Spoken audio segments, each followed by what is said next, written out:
नाज़रीन, बात करें आज इंसदाद दहशतगर्दी की खसूसी अदालत ने एक और फैसला सुना दिया है 9 मई के हवाले से कि जहाँ पर राना सनाउल्लाह खान जो कि मुस्लिम लीग नून के सूबाई सदर हैं, उनके डेरे पर हमला किया गया था।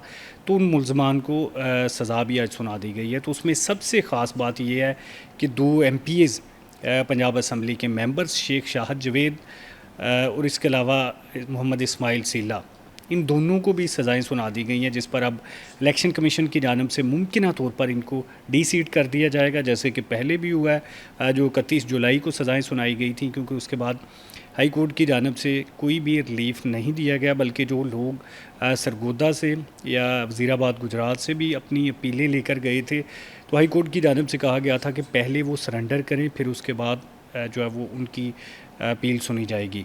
तो इसलिए अब ये केस जो है वो नए मरहले में दाखिल हो गया है। इंटरेस्टिंग सूरत हाल पैदा हो गई है कि फैसलाबाद में ज़िमनी इंतखाबात पहले 3 हलकों में होने जा रहे हैं, अब मज़ीद 2 में भी हो सकते हैं। तो सियासी टेम्परेचर बढ़ गया। तो बात करने के लिए हमारे साथ फैसलाबाद के माया न्याज सियासी तज्ज़ियाकार ज़फ़र डोगर साहब मौजूद हैं। डोगर साहब, शुक्रिया, आपने हमेशा की तरह टाइम दिया। तो ये बड़ी इंटरेस्टिंग सूरत हाल पैदा हो चुकी है। 3 ज़िमनी इलेक्शन पहले से अनाउंसड है, 5 अक्टूबर को होंगे। तो आज फिर फैसला आया, राना सनाउल्लाह खान के डेरे पर हमला हुआ है, तो मज़ीद 2 MP नाअहल हो गए। क्या देखते हैं फैसलाबाद किस सिमत में जा रही है सियासत? जी, बहुत शुक्रिया अब्दुर्रहमान। जैसा कि आप जानते हैं कि फैसलाबाद में गुज़श्ता इलेक्शन में एक रेला था PTI का। यही वजह कि फैसलाबाद शहर में कोई एक सीट भी मुस्लिम लीग नून नहीं जीत सकी। हाँ, अलबत्ता जो देहाती एरियाज़ थे उनमें से 4-5 नशिस्तें वो जीत सके। ये 2 हलके आज के फैसले के नतीजे में PP 115 से शेख शाहद जावेद वो उनको सज़ा हो गई है। तो अल्टीमेटली वो नाअहल हो जाएंगे और वो हल्का खाली हो जाएगा और वहाँ भी ज़िमनी इलेक्शन होगा।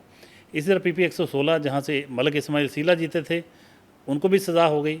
शेख शाह जवेद को 3 साल, मलिक इस्माइल सीला को 10 साल कैद की सज़ा हुई। तो वो भी नाअहल हो जाएंगे और उनका हल्का खाली होगा, वहाँ भी ज़िमनी इलेक्शन होगा। तो ये 3 हलकों में पहले हो रहे हैं, कौमी असम्बली के 2 और 1 सूबाई का, अब 2 और शामिल हो जाएंगे। हम सिर्फ इन 2 हलकों तक महदूद रहते हैं कि PP 115 और PP 116 में क्या सिनेरियो हो सकता है। गुज़श्ता इलेक्शन में PP 115 में आपको मालूम है कि मुकाबला शेख शाह जावेद PTI के और मुस्लिम लीग नून के मियां ताहिर जमील के दरमियान हुआ और बहुत ही दिलचस्प मुकाबले की तवक्को थी, लेकिन बहरहाल कुछ 14,000 की लीड से शेख शाह जावेद जीत गए। हालांकि ताहिर जमील बड़े पॉपुलर थे और 2 बार जीत भी चुके हैं। 2 बार जीत भी चुके हैं और बड़े अपने इलाके में बड़ी बड़ी उनकी जड़ें, एक मकबूल अवामी लीडर हैं। और बिल्कुल एक नौवारिद शेख शाह जावेद पहली दफ़ा इलेक्शन लड़ा और तकरीबन उन्होंने 52,000 के करीब वोट लिया, 52-53,000, और ये इनका था 39,000 के लगभग। 14,000 वोटों की लगभग वो उनकी लीड थी।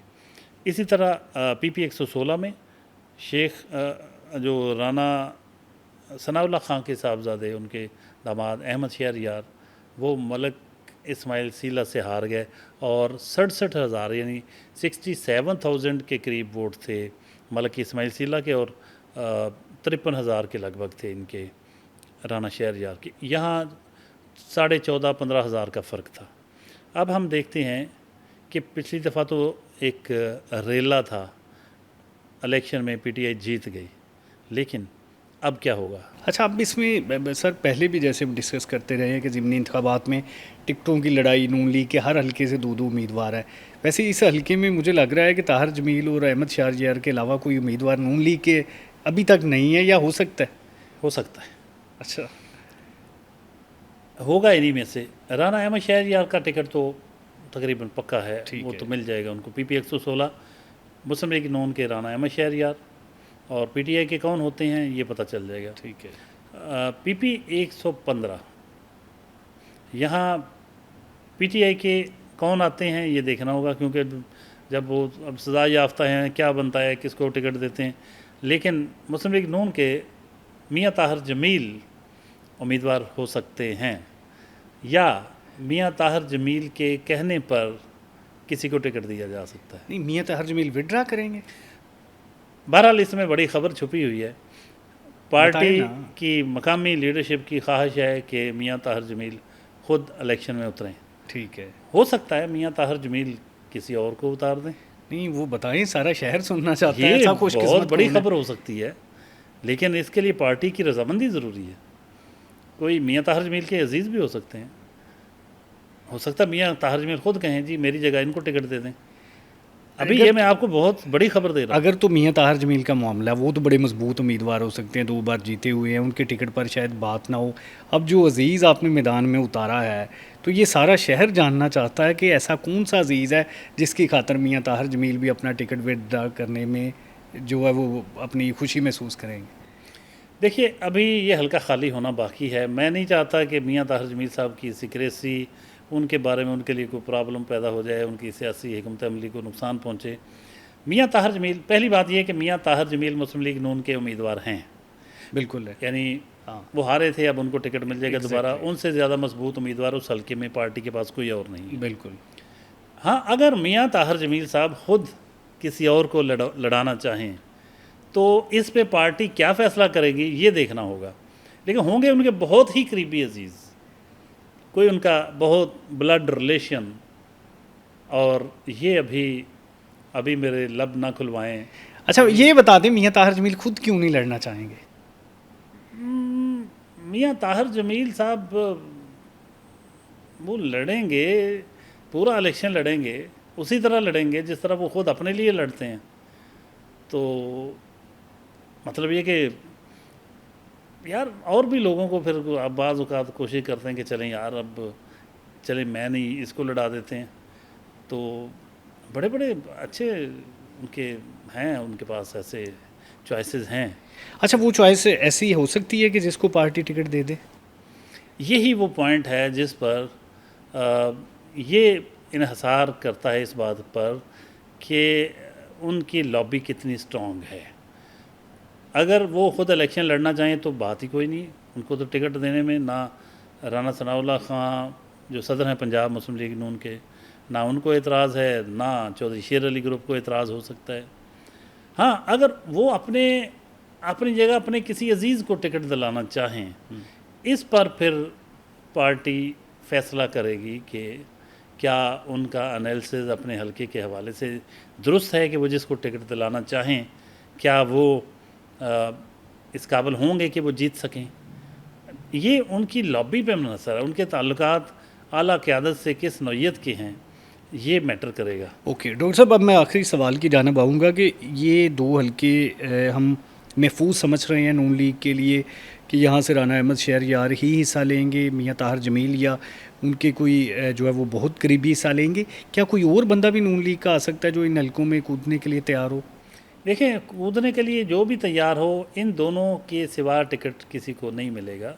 राना अहमद शहरयार का टिकट कैंसिल करना इतना आसान नहीं है पार्टी के लिए। राना अहमद शहरयार की पहली एंट्री जो थी, पहली दफ़ा ही उन्होंने जो इलेक्शन लड़ा, उन्होंने 53,000 के लगभग वोट लिया। वो एक वेव में हार गए।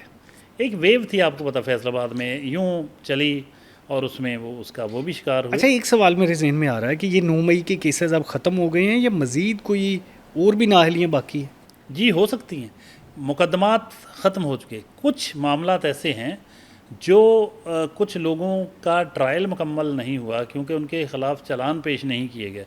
चालान इसलिए पेश नहीं किए जा सके कि वो उनके हवाले से अभी मामलात, उनके जो गवाहियाँ, एविडेंस वगैरह जमा करना, वो अधूरे चालानों की वजह से, या फिर वो चूँकि शामिल तफ्तीश नहीं हुए, कोई भी वजह बनी, वो उनके चालान मुकम्मल तौर पे अदालतों में पेश नहीं हो सके। इस वजह से उनके हवाले से फ़ैसले नहीं हो सके। मसलन उनमें जो एक MNA हमारे जो डिजकोट से मलिक उमर फ़ारूक, वो भी शामिल हैं। I am not sure but doctor Nisar Jat का भी नाम कोई लिया जा रहा था। इसके अलावा कुछ अली अफजल शाही का भी मेरा ख्याल वो भी शामिल हैं। तो कुछ लोग, और फिर अली अमीन गंडापुर या मरकज़ी लीडरशिप में से वो सबसे बड़े तो वो ऐसे नाम हैं जिनका हमने मालूम किया कि इनका ना बरी होने वालों में नाम शामिल है, ना सज़ा याफ्तगान में नाम शामिल है। चक्कर क्या है? तो पता चला कि ये अदालती मफरूर हैं और इस वजह से अभी तक इनका चालान पेश नहीं हो सका, इस वजह से फैसले नहीं आ सके। ओके, अब क्या होगा मुस्तकबिल इनका? मुस्तकबिल में इनके फैसले हो सकते हैं, लेकिन ज़्यादा चांस ये है कि अगर कोई इनकी बारगेनिंग हो जाती है एस्टेब्लिशमेंट के साथ, या मतलब वो लीनियंट व्यू अगर इनके तल्लुकात की नौइयत बेहतर रहती है एस्टेब्लिशमेंट से, तो हो सकता है फिर वो, ये अंदाज़े होते हैं हमारे, बाकी इस्टेब्लिशमेंट की पॉलिसी क्या है हम नहीं कह सकते, लेकिन यूँ कह लें कि ताकतवर हलकों के साथ अगर मामला अच्छे हुए तो हो सकता है मामला यूँ ही चलता रहे और चालान पेश ही ना हो। और बहरहाल किसे क्या सूट करता है हम कुछ कमेंट नहीं कर सकते, क्योंकि हम भी एक लीगल वो फ्रेमवर्क के अंदर रहने के पाबंद हैं। अभी किसी के ऊपर बराह रास्त किसी की नीयत पे शक नहीं कर सकते कि कौन क्या चाह रहा है, लेकिन बहरहाल अगर सूरत हाल यूँ की त्यों रहती है और मामलात बाज़ पावरफुल लोगों के साथ इन लोगों के अच्छे रहते हैं, या इस तरह के एम्बिग्यूस सूरत हाल रहती है जैसे कि चल रही है, वो मुल्ज़मान भी होते हैं, वो नज़र भी कहीं नहीं आते, बाज़ औक़ात अचानक नज़र आ जाते हैं अजलासों में भी, और कई बार ऐसा मतलब चीज़ें चल रही। शायद कानून में इस तरह का हुआ है कि जब तक वो चालान पेश नहीं होंगे, उनको ना वो सज़ा याफ्तगान में होंगे ना बरी होने वालों में, वो समझा जाएगा कि इनके केस का फ़ैसला ही नहीं हुआ। Thank you. नाज़रीन, ज़फ़र डोगर साहब मरूफ सियासी तज्ज़ियाकार हमारे साथ मौजूद थे, बता रहे थे जो सियासी सूरत हाल पैदा हुई है, किस तरह से फैसलाबाद में सियासी दर्जा हरारत बढ़ा है। तो आपको भी अगर कोई लगता है, अपना जो व्यूज़ है वो भी लाजमी शेयर कीजिएगा। तो इंशाल्लाह अभी टिकटों की तकसीम होने वाली है, तो इसी हवाले से आपके साथ नई से नई चीज़ें शेयर करते रहेंगे। इजाज़त दीजिए, अल्लाह हाफ़िज़।